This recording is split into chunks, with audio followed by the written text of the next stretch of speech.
Hey there, welcome in. It is time for Three Guys Before the Game. Everyone has made it through Christmas. Hopefully you had a wonderful, wonderful time with your family, your friends. Things didn't get too tense. You stay around too much they just, after a while, you gotta check your watch. You go like, hey, time's moving fast. But anyway, hope you had a great Christmas season.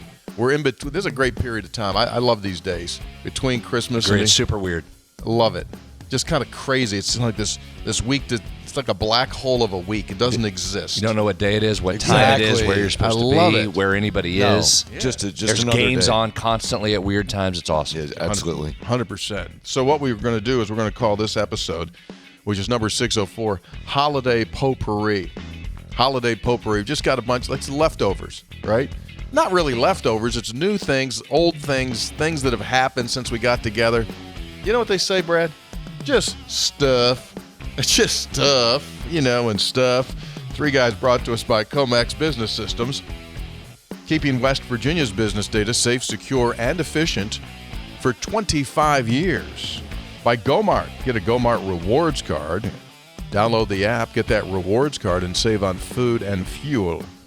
By Lou Wendell Marine Sales in St. Albans. They sell family fun. Visit LouWendellMarineSales.com. Understand that Santa had some difficult to navigate places Christmas Eve. Used a Lou Wendell pontoon with the he just sent several of the elves and said, get in there and take care of it down the Everglades. Down in the Everglades. Sent some elves on some Lou Wendell pontoons. Three Guys brought to us by Tudor's Biscuit World. Start your day the homemade way. Start your day the Three Guys way with a Tudor's Biscuit. And by Conley CPA Group, providing value beyond numbers. All right, ladies and gentlemen, we have come together on this date as the official preview for the West Virginia-Kansas basketball game, which will take place next Tuesday inside Allen Fieldhouse. It will mark the opening game of the Big 12 Conference season for West Virginia and KU. First league games start on Monday. And year 13 in the conference, year 1 for Darren DeVries. And West Virginia will go into this, obviously, undermanned. Tucker DeVries remains out. Jaden Stone remains out. And so you've got a 9-2 start to this season, but things are going to get really, really difficult quickly.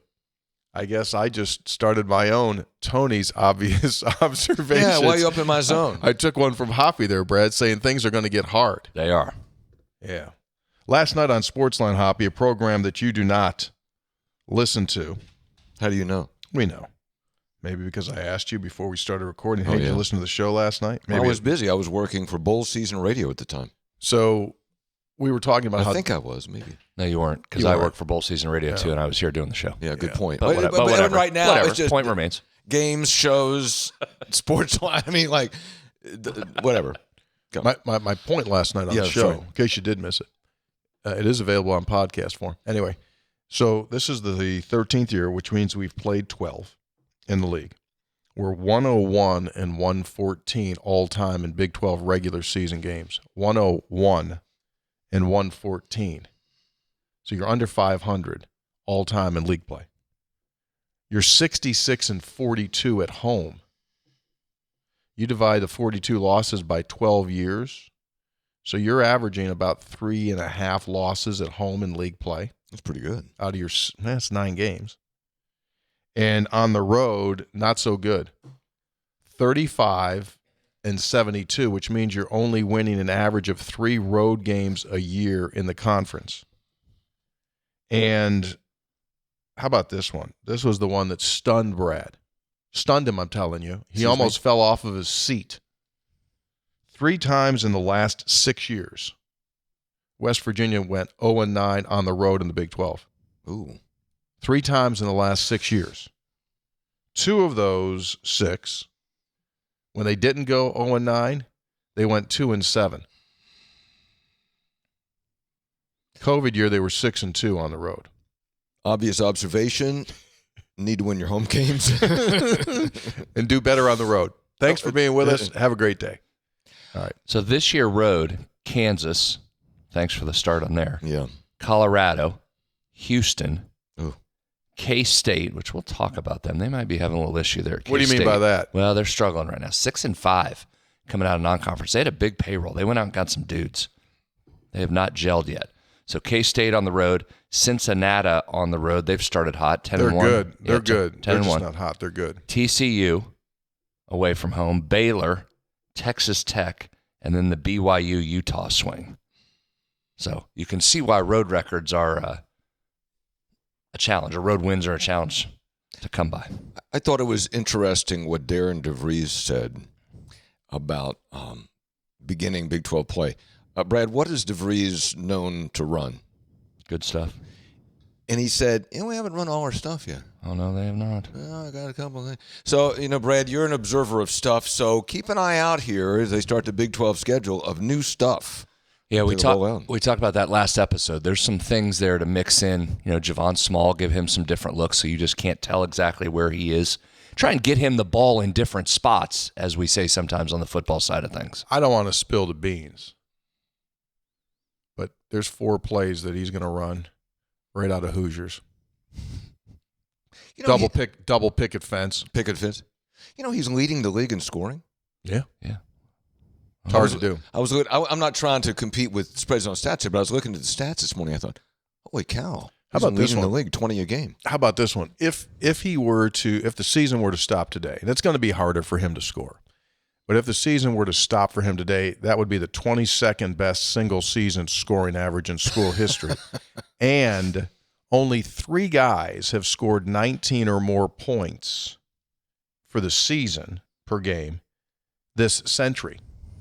Wow. Kevin Jones, Drew Schifino, and Kevin Pittsnagel each were 19 or better for the season.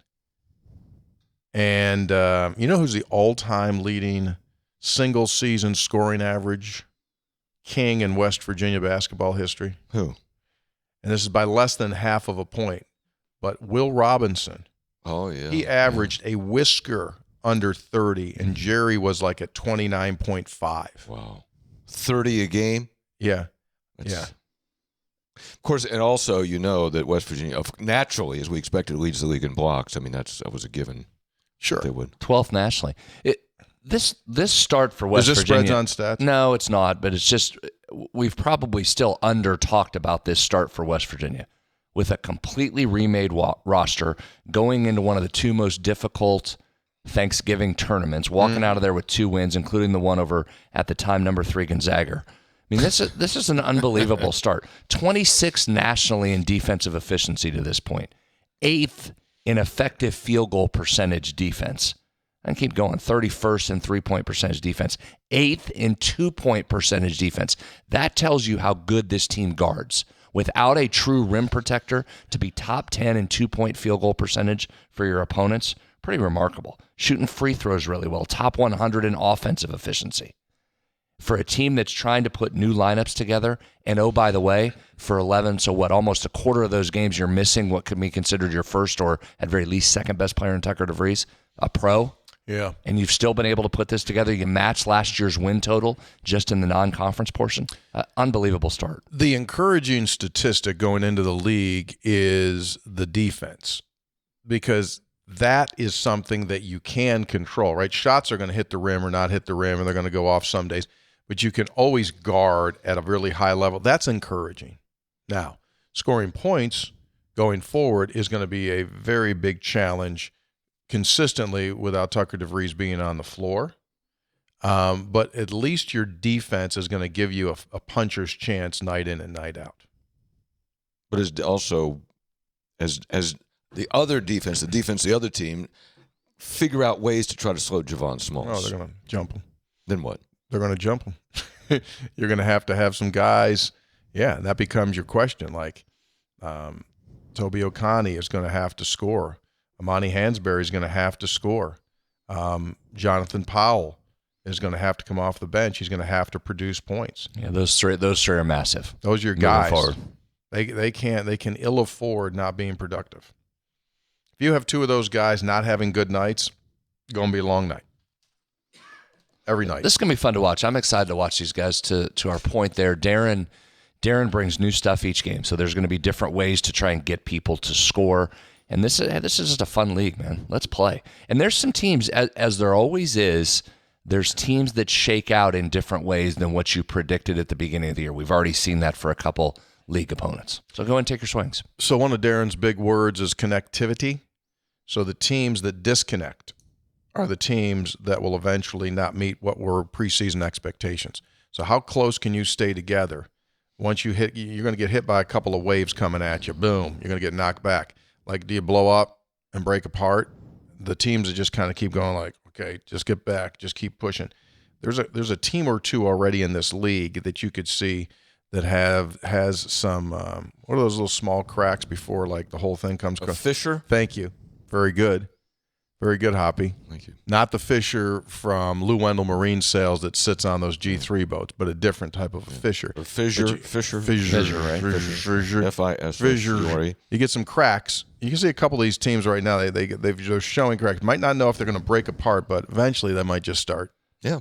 There's only 2 teams in this league as of now, and I know non-conference are sometimes different strength of schedules here. Only 2 teams lower or worse than 94th in defensive efficiency. Everybody else is basically top 90. Yeah. In defensive efficiency, and 1, 2, 3 of those are top 10. You want to know another basketball term, Hop? You know, like the guy runs good stuff. Mm-hmm. The other side of that is, well, what do you think? They guard.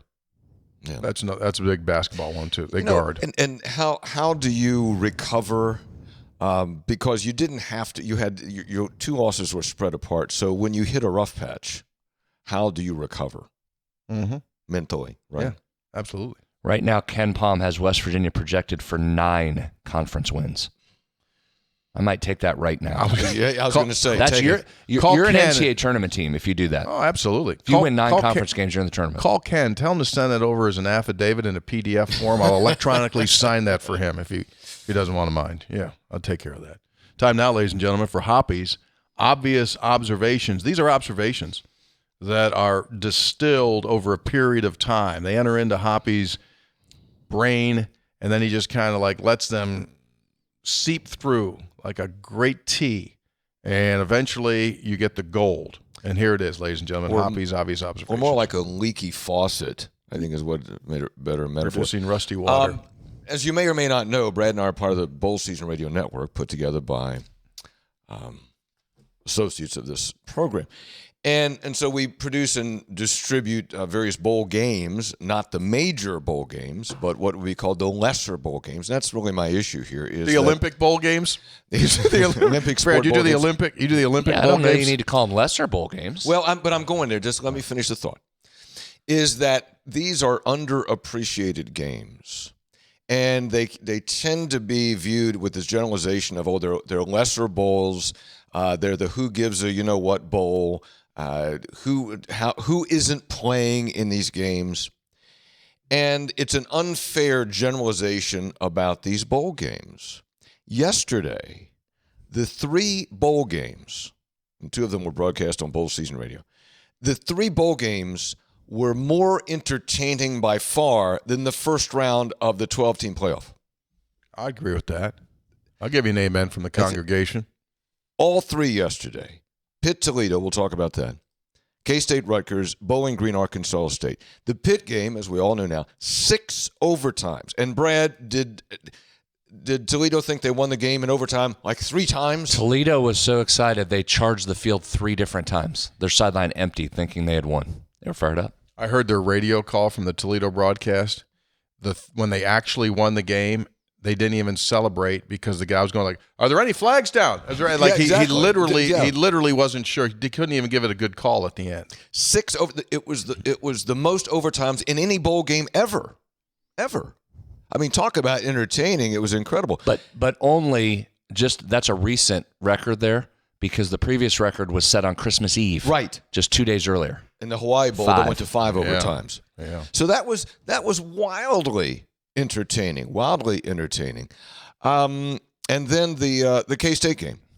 And K-State is down 2 scores, 7 minutes to go against the Rutgers. And K-State comes back, wins the game. Dylan Edwards sets a rushing record for K-State, almost 200 yards. It was their biggest comeback in 4 years. That was a highly entertaining game, big score. And then... Wait a second. It was 34-17. It was 34-17, and we're home. I'm home, and the boys are there. Two of the boys there, the twins, and they're not old enough to really fully appreciate Rutgers. Mm-hmm. And so it's 34-17, and I literally said to them, I just caught a glimpse of a Kansas State play, and I said, you know what? They got all bounced to them. It's 34-17. Mm-hmm. I said, yo, I'm making a prediction right now. Rutger loses. I said, mark it down. Rutger loses. I'm just telling you right now. And they kind of gave me the look. And then K-State scored, and I went, Here we go. And then they won, and I said, all right, what did I say? And all I got to do is I sent him a text, and all I said was, Rutgers. Yeah, very entertaining. Then Bowling Green, Arkansas State. And I'm not going to mention anyone in particular, but his initials are Ben Kercheval. And I was talking to him about last night, and I said, we're getting ready to do the Bowling Green, Arkansas State game. He gave me a big sigh. I'm like, oh, okay, whatever. And that game was wildly entertaining as well. I mean, Bowling Green's backup quarterback sneaks in as the punter, Brad. What's he do? A fake punt through the best pass ever from a punter. Touchdown. Arkansas State wins the game 38-31. Brad, did Harold Fannin Jr., the tight end for Bowling Green, did he have a game? One of the best games. In the history of the sport. 17 catches, 213 and a touchdown. Excuse me, how many catches? 17. Which if you happen to dabble in the player markets, over 11.5 for Fannin would have been a great play. He needed 12 catches to break the single-season record by a tight end for most receptions. They were going to get the dude the ball. He had 11 catches in the first half.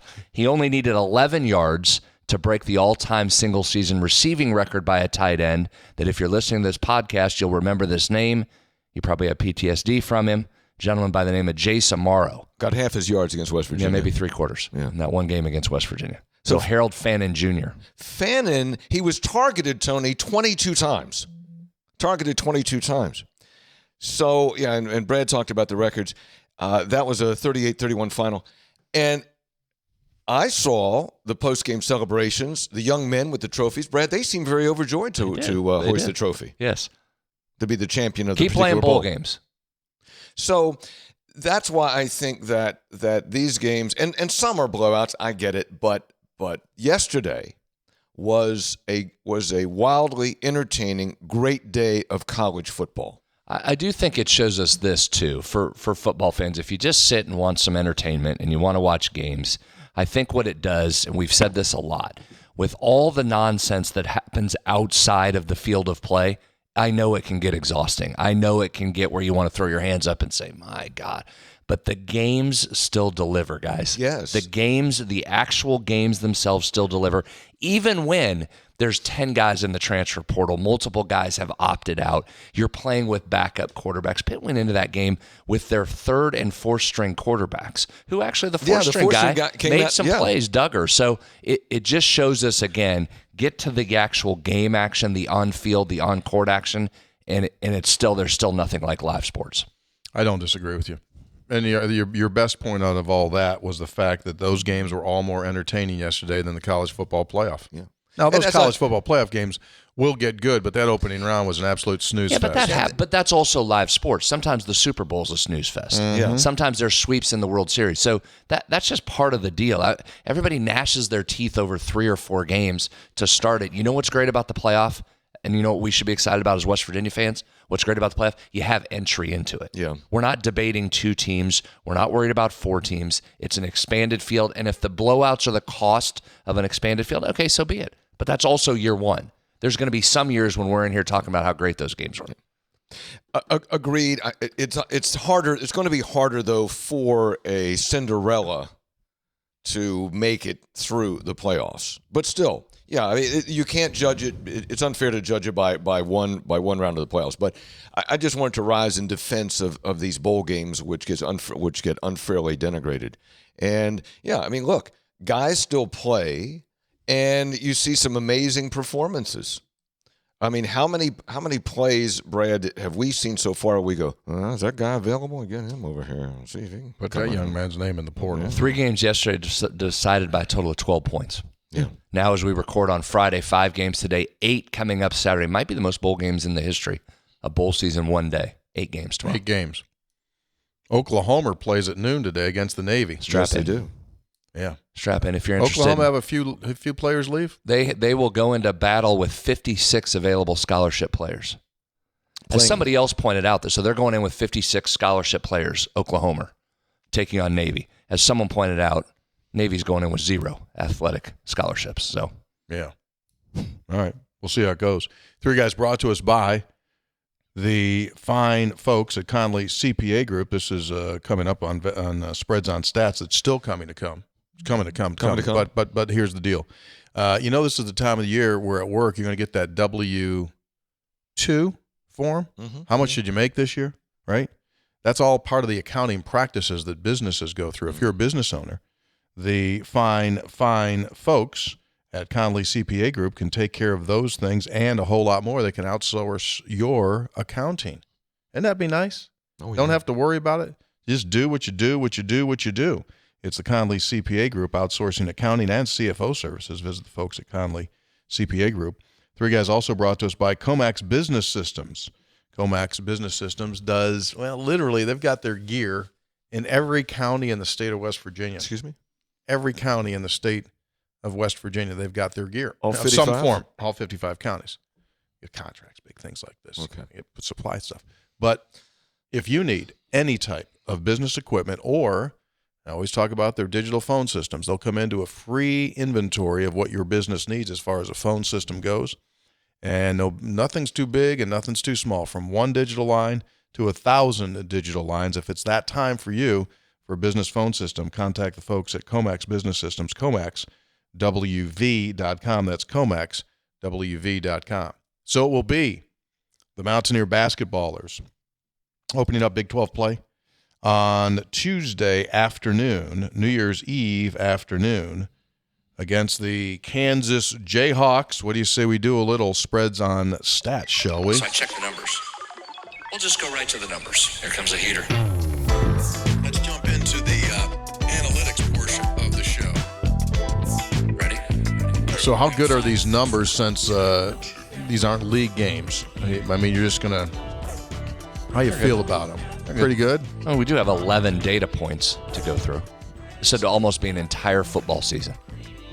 Think about that. You feel like you're just getting started with basketball. 11 data points is nearly the entire regular season for football. What's the computer think of, by the way, Spreads on Stats brought to us by Conley CPA Group. What's their strength of schedule been like? Because they will take on some big boys. Who, Kansas? Yeah. They played Gonzaga, didn't they? No. Who they play? Somebody. They played. Creighton beat them, right? No, Creighton ran Kansas. And but they've already played Duke. The Jayhawks have. They don't run away from too many people. They'll go in there, stick their face in the face. I don't know why that's not They right played the Arkansas. That was a scrimmage. Yeah, I know. They played the Arkansas. That was a big deal. Their losses are to Creighton on the road and Missouri on the road, back-to-back games. Yeah, those are only 2 losses. Yeah, Missouri woodshedded them on that Sunday afternoon game. Yeah, ended up just 9 points, but they were up big in that game. Yeah. Missouri was. Both of those opponents were lying in wait, as it were. So how do you want me to ask you this when we get into this? Do you want me to say, okay, what are the keys? What do we need to know? What do you want to do? Let's just meander through some stuff. Here's something that jumped out to me in my research. 3s are worth more than 2s. Did you know that? Heard it. Yep. So these 2 teams are polar opposites in how they approach offense at this point. West Virginia is near the top nationally in 3-point attempt rate. Nearly 50% of West Virginia's shots are 3s, 48% to be exact. That's 26th nationally. So if West Virginia's making shots, they're going to have a chance to win some games. If they go cold, that's when it's going to get difficult. They're relying a lot on the 3, and it's working. Kansas is at the other end of this spectrum. Only 34% of its shots are 3s, bottom 60 teams. So that tells you a couple things. You've got to make some shots, which always becomes a challenge when you're on the road, number one. But number two, can you force them to take some threes? This is a pack the lane, which West Virginia likes to do anyway. Pack it in, try and shut down some penetration and see if they can hit some shots, and you hope they're cold from the outside, and then your threes are going. If they happen to get some twos on you, but you're making shots, those threes versus twos may have an advantage. Kansas wants to get to the rim. 35% of its shots are at the rim, which is top 20% nationally if the season were to end today. Part of that's because of 7'2" Hunter Dickinson. Part of it's because Kansas, Tony, has returned a little bit to what they've always been. They want to get downhill and attack you and get to the glass. So West Virginia's defense is going to be critical. This is another one, and I'll probably say this every game going in, but especially with a Kansas team that won't just stand around the arc and shoot threes, they'll want to attack and get into your body. The style of officiating is going to matter, which I know makes people throw up in their mouths when you're getting ready to head to Allen Fieldhouse. You normally get a good whistle there. Yeah. That's going to matter. That's going to matter. Here's something that surprised me, or that we have to watch, because nobody's been able to do it to a high level consistently against Kansas. KU opponents have not made them pay for their live ball turnovers.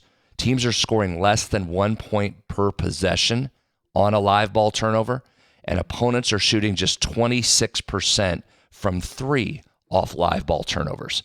I bring that up for this reason, Hoppy. Yeah. West Virginia has been elite in this area. If the season ended today, West Virginia is in the top 1% nationally with 1.3 points per possession off a live ball turnover. So almost twice what Kansas opponents have been doing. West Virginia is still blistering hot from three in live ball turnover situations, shooting better than 50%. So if you figure West Virginia is going to have to make some threes, and they've been very good at cashing in live ball turnovers, can you force some of those, get down the floor before Kansas's defense sets itself up, and get some shots? West Virginia's been making a living off that in these first 11 games. That's one of the, I think, again, you can rewind the tape to last year. I'm sure I said this last year going in the Kansas game.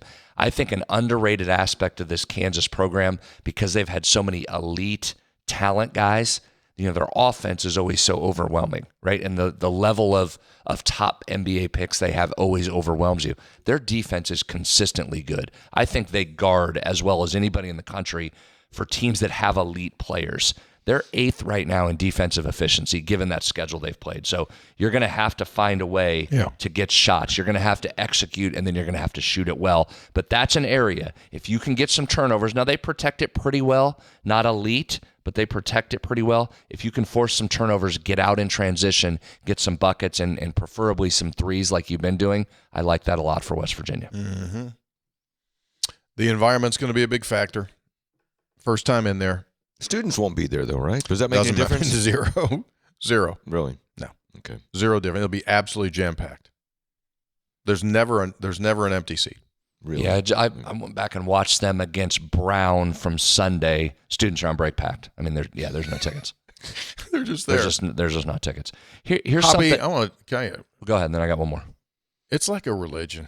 Really? It's big, yeah. I mean, it's a religious experience for those people. It's just like it's like they're going to church.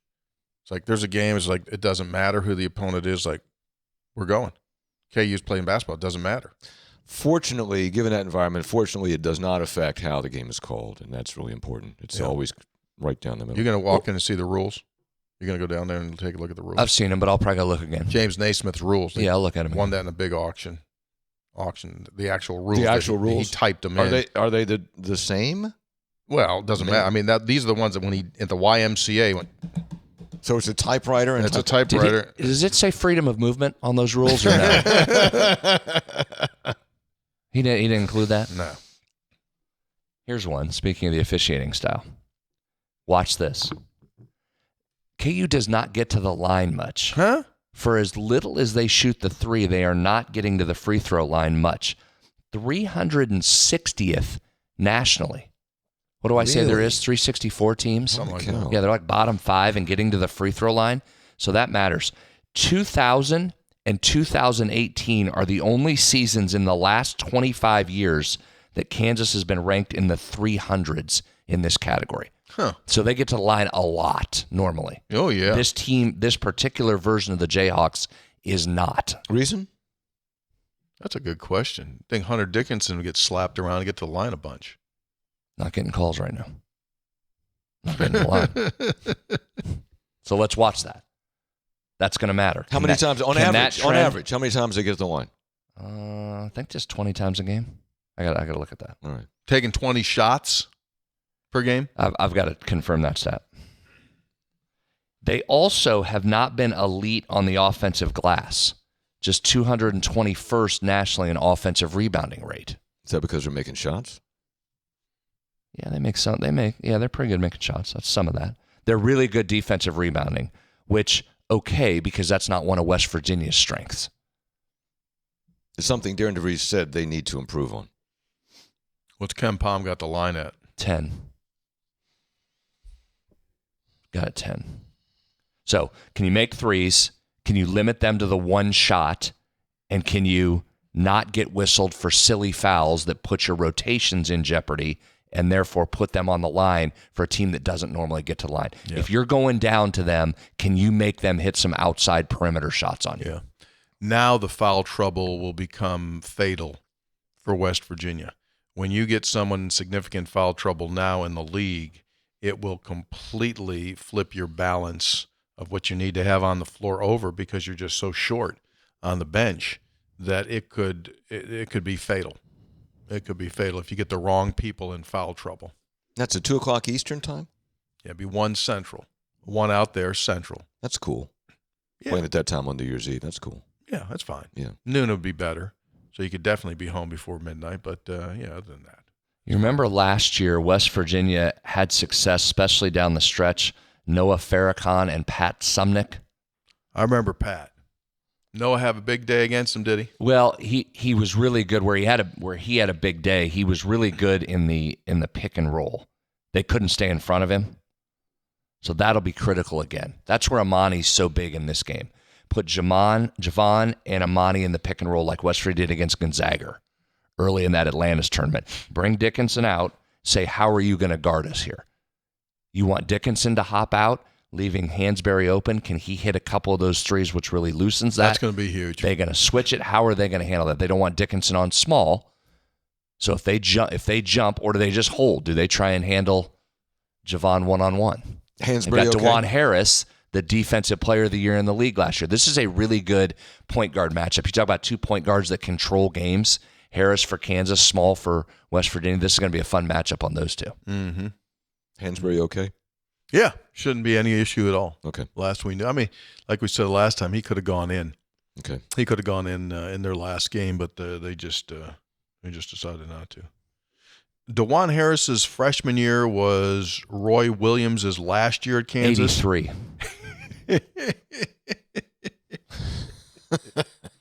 Been there for a few games, has he? Yeah, pretty solid. You like your point guard being around multiple years? This is 6, right? Yeah. Is it? Yeah, 6. 6? 6. Crazy. Yeah, 6 years. Cha-ching. Well, the game's changed a little bit since then. Yeah. Wait till you have to play him next year. He's in the top 8% of players nationally in assist rate, so he'll give it up. Mm-hmm. He's good. They're good, man. I mean, they got guys. They're Kansas. This is so much how West Virginia just handles the atmosphere. Really? You still got some young guys like, Sincere Harris has not played a ton. Amani has not played a ton. You can't get caught up. JP, KJ. Yeah, I mean, most of your rotation's younger guys. You can't get caught up in the moment. So it is that intense. It is that. Oh, absolutely. Really? They on top of you? They crank it up, dude. I can't hear myself. Oh, really? Cannot hear myself in my headsets. Especially when they go on that first run when you're not used to it. You just got to just hold your water there and stay in it. That's an ear flipper, Hoppy. You know what an ear flipper is in the business? No. I got to take my headset and I take the ear off just so I can hear my voice. Really? Yeah. It's the only place. Loud. Really loud. And like he said, when they go on a run, here it comes. It comes like a tidal wave. How many people there? What does that thing hold? Is it 16? I was going to say 16. Yeah, it's like 16. Whew. Yeah. Remember the Palestra? Yeah. Similar architecture. So Similar? it's just kind of right there. It's be a good time to get your first win in Fog Allen Fieldhouse. I think. Well, it's perfect. Close the year / start the year in great shape. So here's the deal. Perfect setup. Yeah. What is the most unlikely time you would ever go in there and win? Right now. new coach, new team, injured player. Like this is when it happens.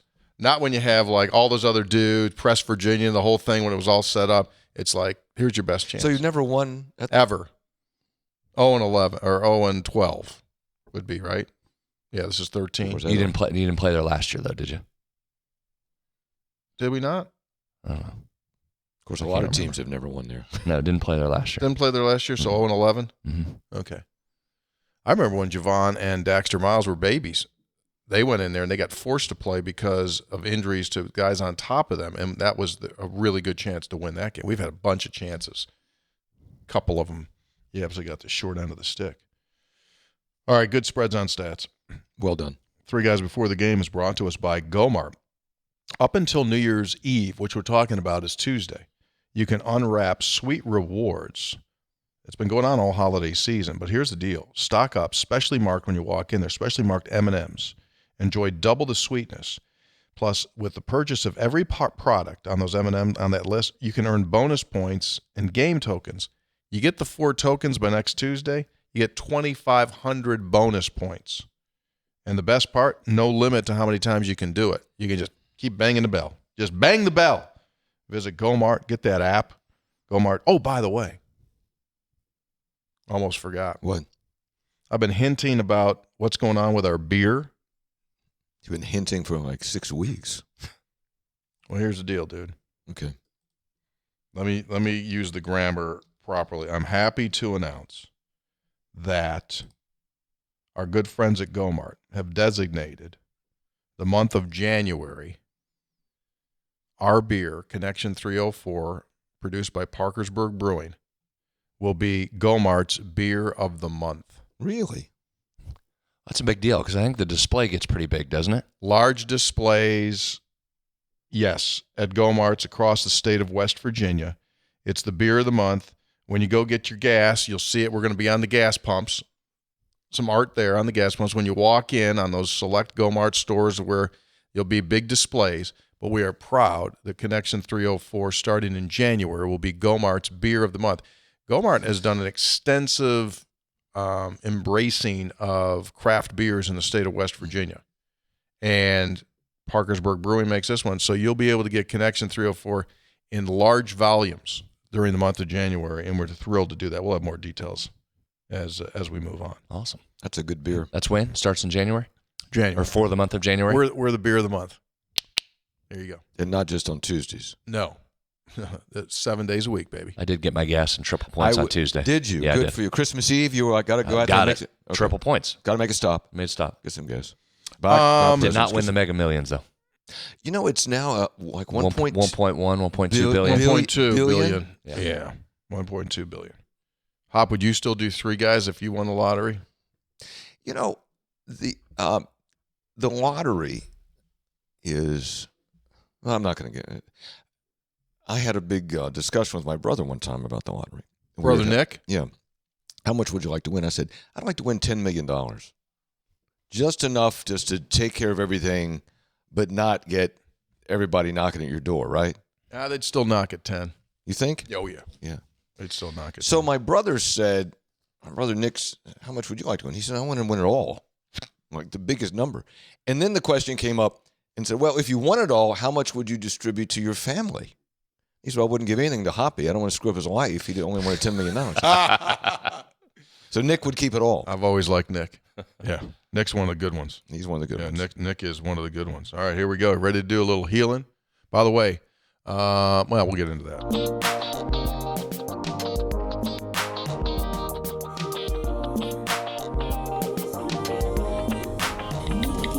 This is Textual Healing, brought to us by our website, which is episode800.com, episode800.com. You can give us a ringy ding and text us at 304-404-4083, 304-404-4083. Call now.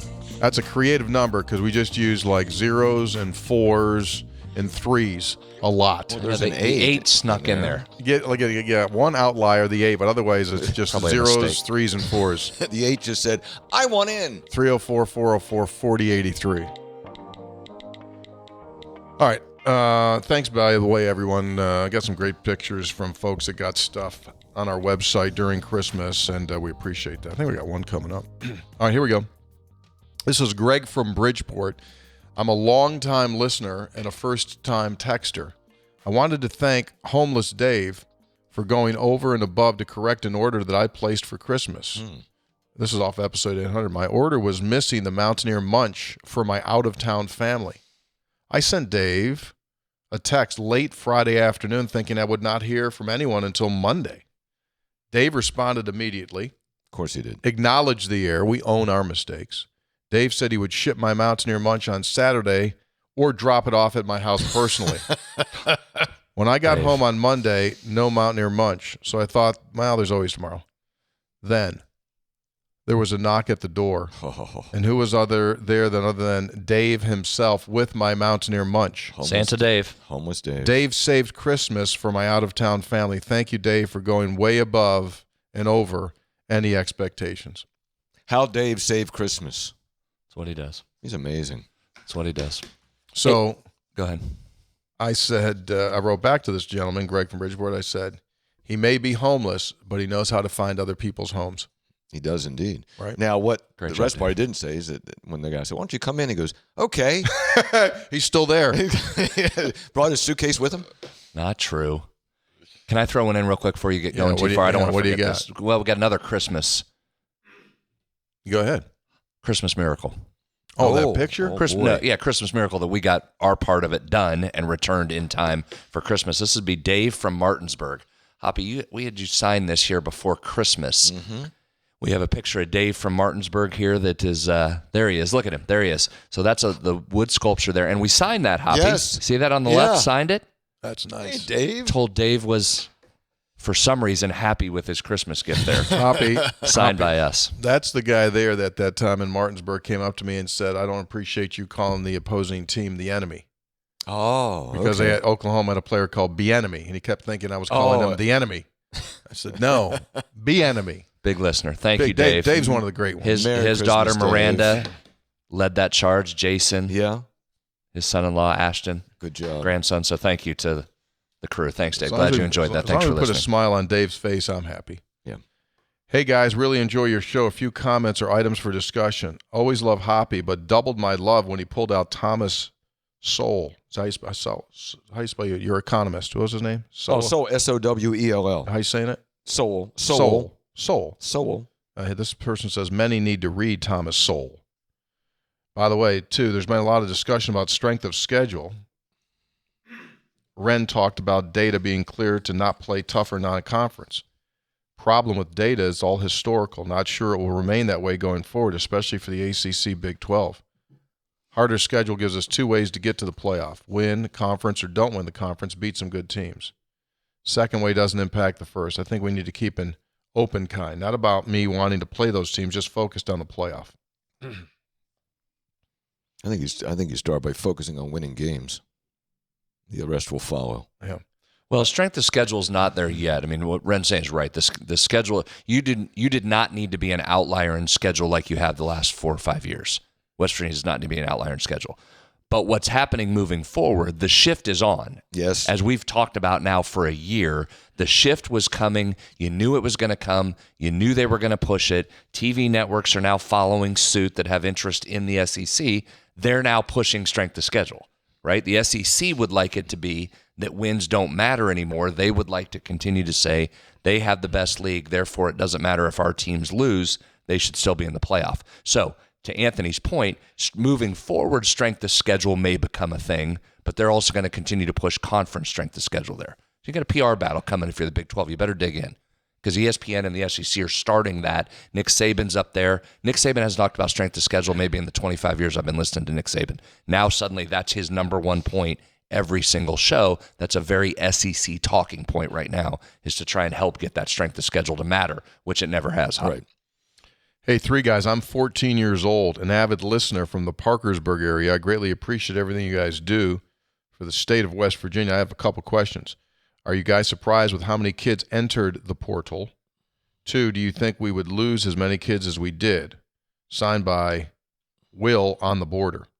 Must be on the Parkersburg. No.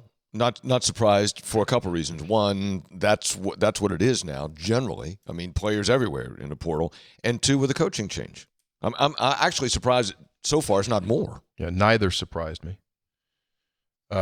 Speaking of portal, since the last time we got on, C.J. Donaldson to Ohio State. Yeah, that's one. Tomas Rimac had a nice offer from Virginia Tech. He'll be headed to Virginia Tech with assistant Matt Moore, offensive line coach, who's headed there as well. Yeah.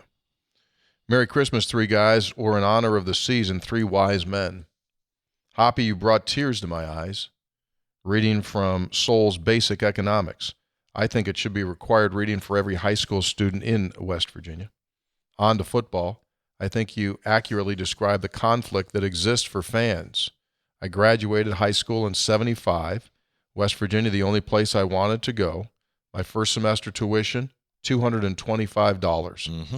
I think there are still athletes from West Virginia that think the same way. I wonder how much more, if any, of an out-of-state school would have to pay to convince a player not to go to WVU or to leave WVU if they're already there. Hoppy, congratulations on your retirement and your recent honor.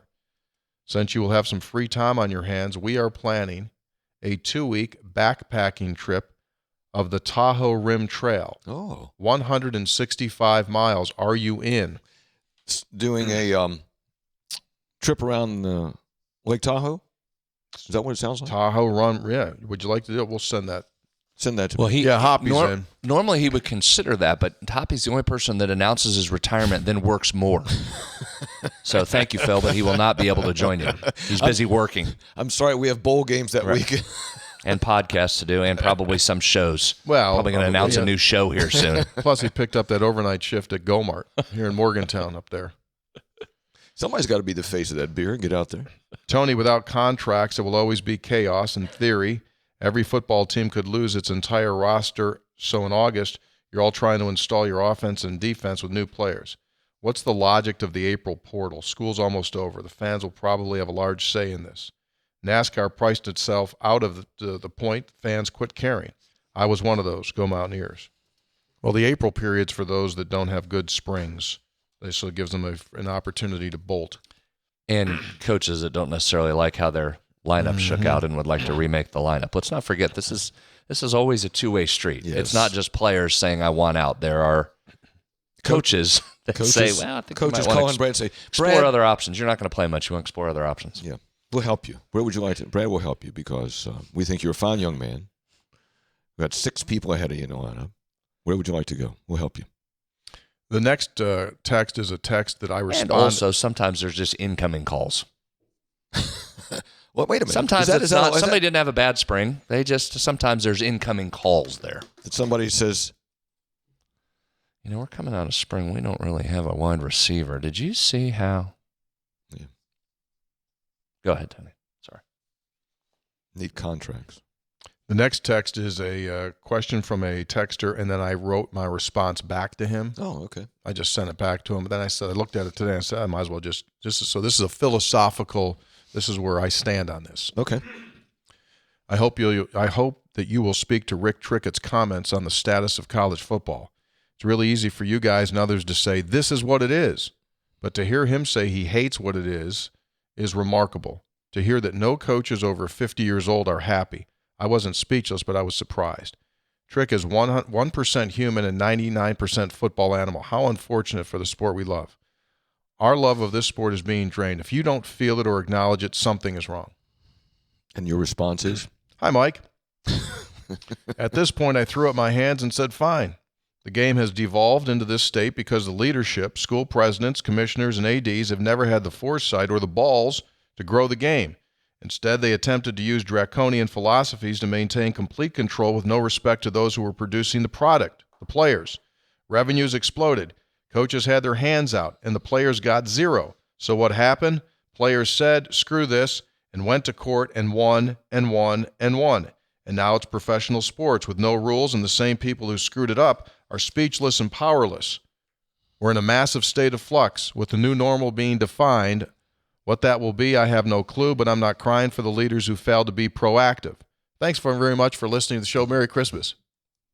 Well, what you're hearing is, and I heard Rick Trickett's comments, is that it's a generational shift, right? Mm-hmm. Because the game has changed so much in the last few years. So you hear, generally speaking, older coaches saying, wow, I don't like what it's become. I don't want to be involved. Okay, I'm not. And now younger coaches saying, well, this is what it is. So if I want to be successful, I'm going to do this. So it's a generational shift that's occurring. Listen, I've said this many times. I've thought players should get paid for a long time. You and I have talked about that for a long time. As someone that worked in the industry on the early edges of when it started to explode revenue-wise, and as someone that was out helping collect the revenue that was coming in, this went to a totally different area. It just became impossible to argue that the players shouldn't get a cut of that. It just did.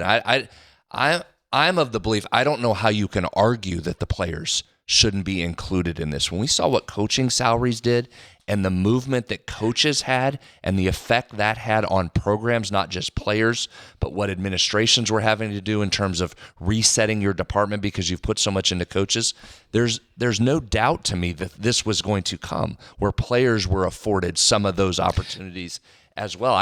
I just think that's inarguable at this point. Now, what I do agree with, is it a mess right now? Yes. It is.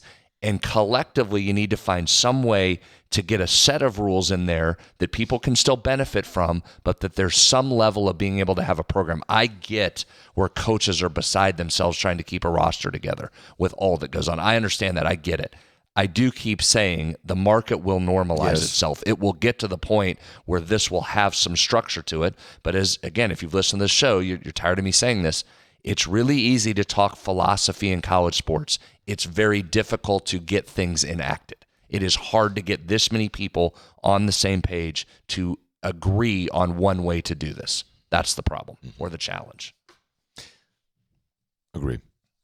Hey, three guys with multiple mentions of Hudson Clement's dad no longer being available for the food extravaganzas. I wanted to let you know that I would be honored to fill his spot a time or 6. I regularly do 3 to 4 hour sets and don't have a kid on the team, so there's no threat of me entering the portal. I also close every show with Country Roads no matter where I am. Feel free to reach out if there's something that we can make happen. Love the show. Carson Hay in Ahia. And he spelled it AH-HIGH-YA, Ahia. Well, thank you, Carson. Note is that coming up, we haven't set a date yet, but we're having auditions. Hoppy will be like Simon Cowell. Yes. But thank you for that offer. Yeah. Ryan from Ripley, last podcast you guys were talking about controlling the game. Who controlled the game best in basketball? Will Robinson, first team All-American in 72. I truly believe the best player who controlled the game was Greg Jones. He averaged over 20 a game. I was at the 83 win over UNLV. They were number 1. He and Lester Rowe from Buffalo. Great memory from a 60-year-old fan who will never forget that day and how electric the Coliseum was on that Sunday, 28th of February. That was UNLV was number 1, but correct me if I'm wrong. They hadn't lost the game before, but the earlier the week hadn't come out yet. Earlier in the week they had lost. Still a heck of a win, but sure, absolutely.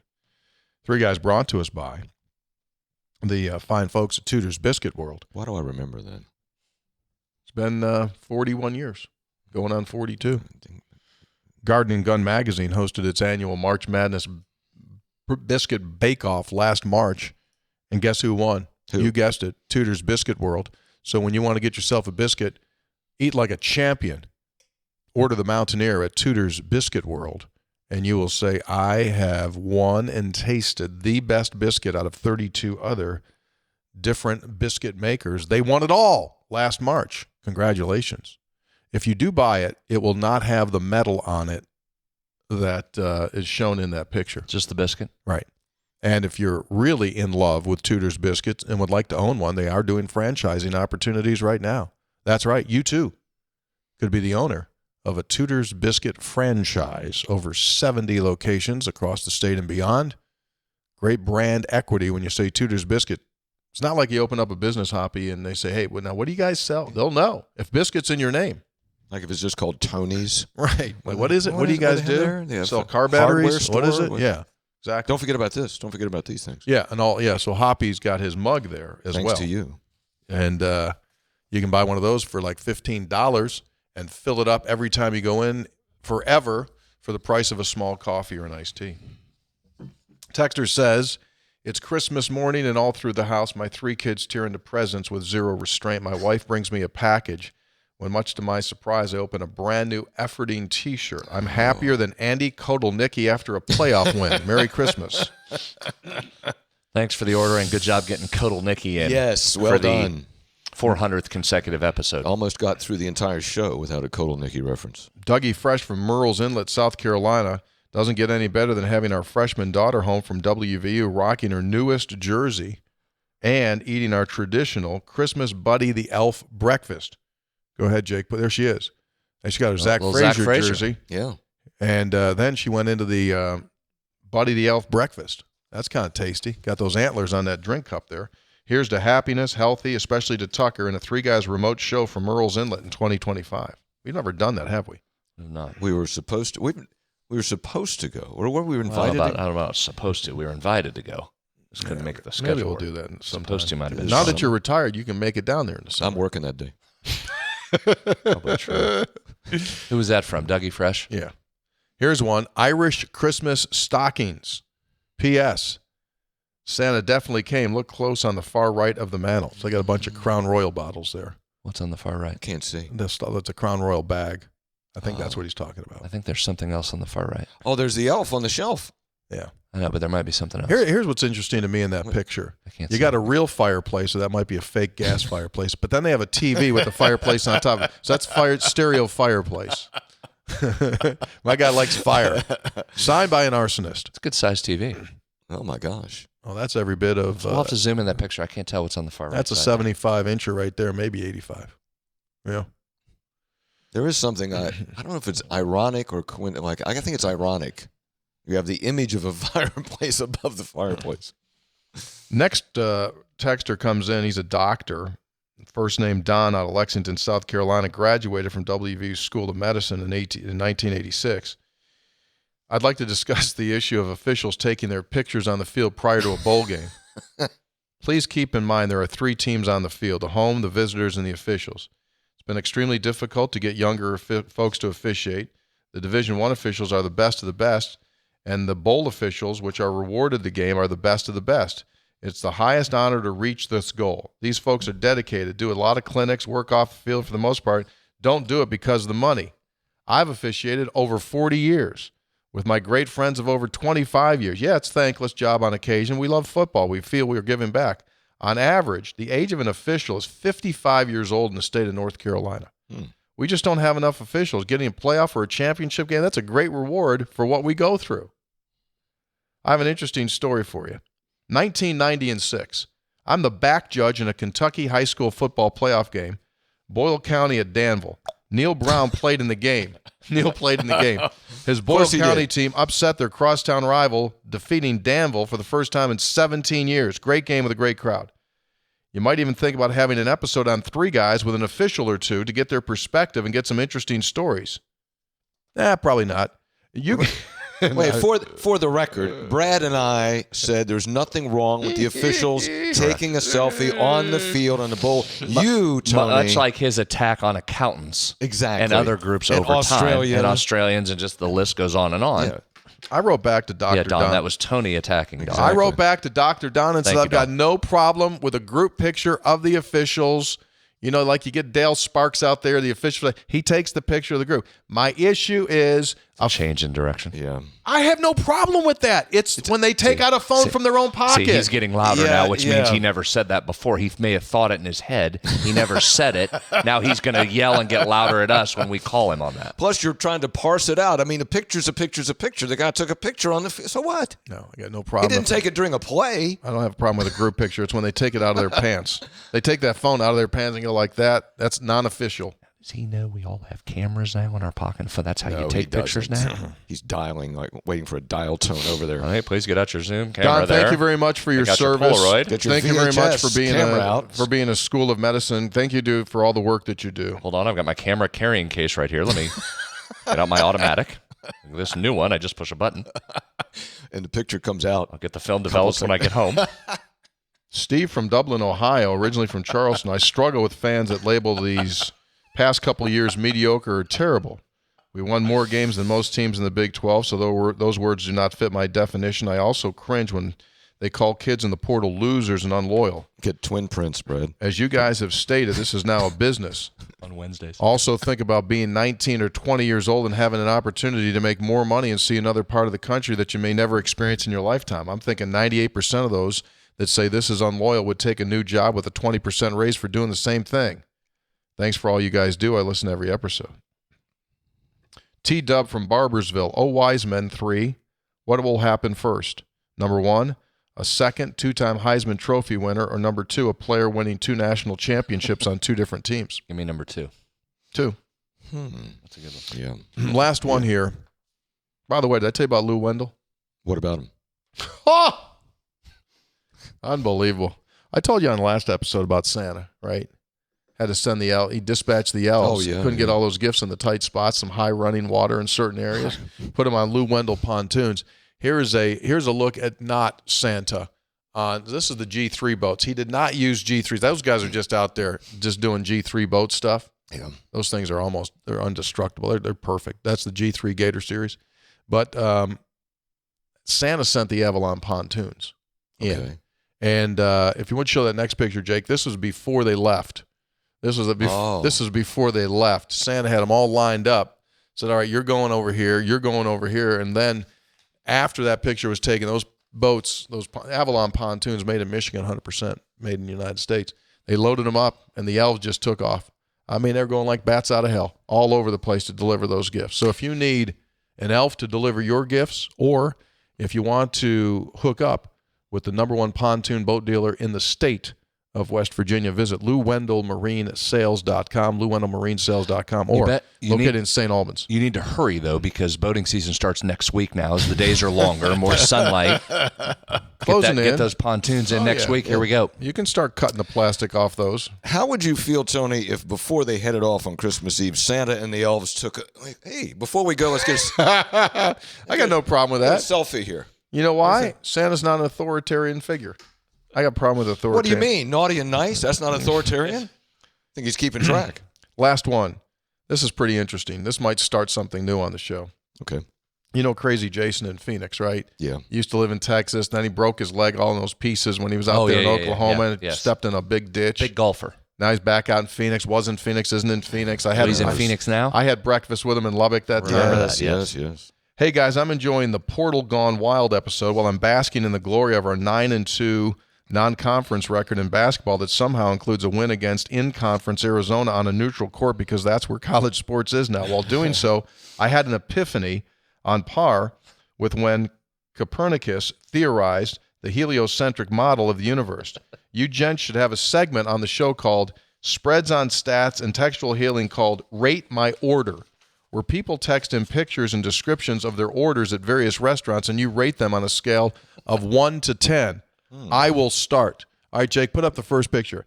This is at Venezia's Pizzeria. I was blessed to order a slice of pepperoni, a slice of buffalo spicy chicken, 5 hot wings, 6 mozzarella sticks. I'd planned on enjoying them with 3 Modelos, but as you can see, go ahead, Jake, 5 were needed. Sometimes reinforcements are necessary, and all you can do, in the words of 3 guys, is line up, handle it. Thanks for having us. I'll hang up and listen to your rating off the air. Love the show. There you go. So can we go back to the first picture, Jake? Go back to the first. Okay, there. So he went, yeah. He had 5 Modelos? Slices look good. Started with 3. He went so the sticks don't do anything for me. Nah. The pizza absolutely good. really I'd hammer good. those mozzarella sticks. Would you? Oh, yeah. You killed it. Yeah, they kind Fried cheese? You kidding me? too dense. Put that on right now. Well, that's because you're hungry because you never eat correctly. I could eat 2. 6 of them makes it too tight. The wings, I would increase my wings, decrease the sticks. Pizza's just fine. I would be drinking Connection 304. I need to see more on the wings because I'm picky about the wings. What do you mean by that? They got to be crispy enough there. I don't want any rubberish. Yes, agreed. Right? Agreed. Where's the side salad? I don't see the side salad. No salad. I don't. No salad. You said I don't want them to be rubberish. I agree. You want them crispy. Crispy. Well, yeah. They got to be crispy. Dougie will do that over at Kegler's. They do a great job with their wings. Yeah, they'll make them crackle. So what's the rating on that? Out of a 10? 7.5. I was gonna go 6 until he had 5 Modelo's. I'm gonna kick it up to 7. Senator? Yeah, 6.5-ish. Yeah. If we gave a too high of a grade now, then Yeah. anything would get too easy. Exactly. I'm gonna- Jason's got a lead in there. Yeah, so he's difficulty of coming All right, we first can- in the non-conference we schedule. can start that. Send us your plate, and we'll rate your plate. All right. Great text, though, Jason. Three Guys brought to us by Comax Business System, keeping West Virginia's business data safe, secure, and efficient for 25 years. By Gomart. Get a Gomart Rewards card. Immediately begin saving points, food, and fuel. Download the app or visit Gomart.com. When By are Lou- triple points? Tuesday. You have up until this Tuesday, then it ends for the month. So do it Tuesday, get triple points. Three Guys brought to us by Lou Wendell Marine Sales in St. Albans. They sell family fun. They also subleased out and help Santa deliver gifts. Visit LouWendellMarineSales.com. What an amazing business they are. You consider Columbus came here on a Lou Wendell pontoon. Santa uses them to distribute. I mean, they're Every James Bond movie. There are various potpourri. Yeah, James Bond, yeah. James Bond, I forgot about that. Yeah. Three Guys brought to us by Tudor's Biscuit World. Start your day the homemade way with a Tudor's biscuit. Bowl trips, players get to games, bowls. By Conley's CPA Group, providing value beyond numbers. Spreads on stats. Okay, so now next week's a chore, isn't it? We play Tuesday. New Year's Day is Wednesday. So we're probably not back till Thursday. Probably. Probably not back till Thursday. Thursday. Oh, What? that's January 2nd. Yeah. That's one day before your last day. It doesn't matter anymore. I'm here every day regardless.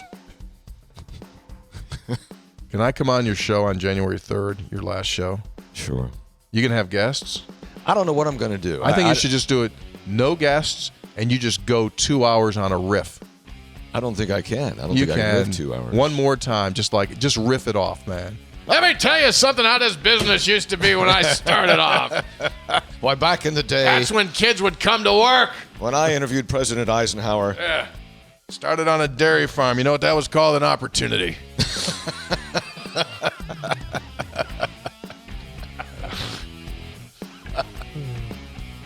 See ya.